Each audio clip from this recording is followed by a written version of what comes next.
Bush administration today began the latest round of trade talks with Communist China. After 2 years of talks, China has made very few economic concessions, and as Kitty Pilgrim reports, Communist China is unlikely to make any concessions this time either.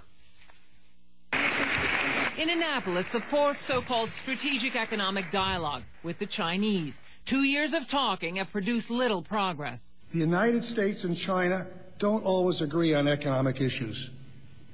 Sometimes we may even disagree strongly, but we keep talking. The Chinese recently have gone on the offensive, saying the U.S. has unfairly targeted Chinese exports as unsafe, has restricted exports of technology to China, and has let the dollar decline.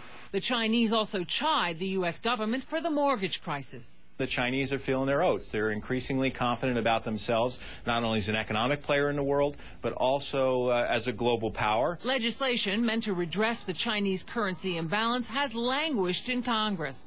But some in Congress are highly critical of the Treasury Department's approach to China. If you do not understand that Communist China is a totalitarian government that intends to stay that way, that intends to get stronger until it can continue to dictate to the United States, is what we're seeing in the current talks with Mr. Paulson, then you are not going to fulfill your duty to defend the sovereignty of the United States. Now, with the Bush administration in its final months, talks are unlikely to make any breakthroughs.